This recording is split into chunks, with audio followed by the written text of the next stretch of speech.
রাজধানীর পূর্বাচলে সংবর্ধনা স্থলে নির্ধারিত ভাষণ শেষে এবার মাকে দেখতে এভার কেয়ার হাসপাতালে গেছেন তারেক রহমান। সরাসরি চলে যাচ্ছি সেখানে, আমাদের সহকর্মী আছেন অলিল রনি,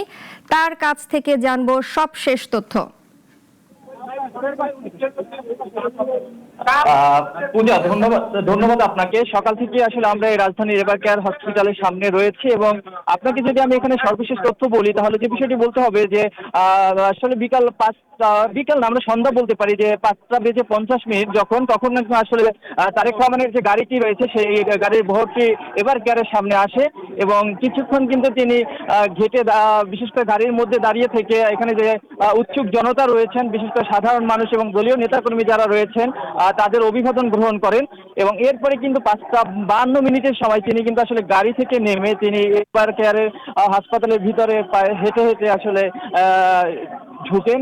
এবং আমরা কিন্তু এই যে যখন তিনি ঘেটে আসলে পায়ে হেঁটে হেঁটে ভিতরে যাচ্ছিলেন তখন কিন্তু তিনি হাত নাড়িয়ে এখানে যারা উপস্থিত ছিলেন তাদেরকে আসলে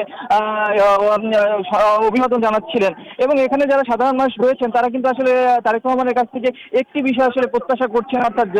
দেশ যখন আসলে একটি সংকটময় মুহূর্তের মধ্যে অবস্থান করছে সেই মুহূর্তে আসলে তারেক রহমান 17 বছর পর তার নির্বাসিত জীবন শেষ করে দেশে এসেছেন এবং সেই বিষয়টি নিয়ে কিন্তু তারা তাদের যে দলের সর্বোচ্চ নেতা তাদের পাশে থাকার যে একটি আহ্বান সেটিও কিন্তু তারা জানাচ্ছেন এবং সর্বশেষ আমরা এখান থেকে যে বিষয়টি জানতে পেরেছি যে তিনি আসলে এখানে ঘণ্টাখানিক আসলে অবস্থান করতে পারেন এবং তার মায়ের শারীরিক যে খোঁজ খবর সে বিষয়টি আসলে নিতে পারেন এবং এরপরে আসলে তিনি এখান থেকে